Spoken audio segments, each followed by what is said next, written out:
looked like a pit bull. This is Edgar. Say hi, Ed. Like, you would have to take a double take because you're like, that cannot be normal. When this cat was walking up and down the neighborhood, it was a sight to behold. When I first met Edgar, he hissed at me and tried to swipe me. That's the first thing he did. I want to pet every animal, so I was like, oh, kitty, you're super dirty and you have a giant head, but let me pet you. So he swiped at me. It literally took 6 months for me to even come close enough to feed him where he wasn't trying to attack me. One day I pulled up in my car and he's just literally hanging out on the grass, chilling, taking in the sun. I was like, oh, hey, bud, I guess you live here now. It's official. Last year, we were getting really, really bad rainfall in Florida. I went outside and just started scooping out cats and bringing them in my house. And in that, I realized that Edgar wasn't there. He couldn't find his way home. I ended up seeing him through my fence. He was so dirty. He was missing patches of skin and his ear was completely mangled. We found you, big boy.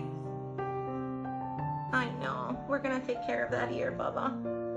We're gonna take care of that ear. I took him to the vet the next day, and that's where the cancer journey started. We found out that Edgar needed to have his ear removed. When he came home, he looked like a Frankenstein cat. It was just incredibly terrifying. The skin was so sensitive that when he would groom, his back feet would actually tear open the wound. And Mama worried. He was constantly in a cone. I know. The cone of shame. He just wasn't happy.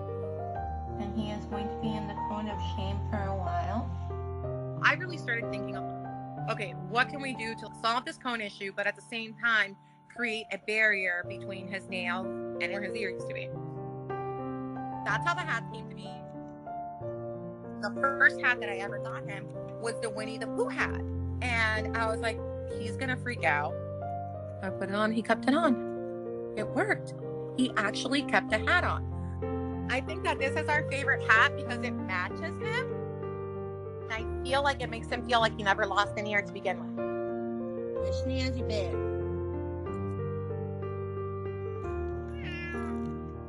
For the first time, he's actually really happy. I don't say that just because he's with me. I say it because I really believe it. I can see it every day.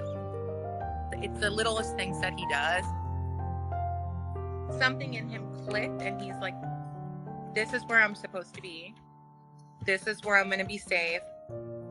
This is my family now.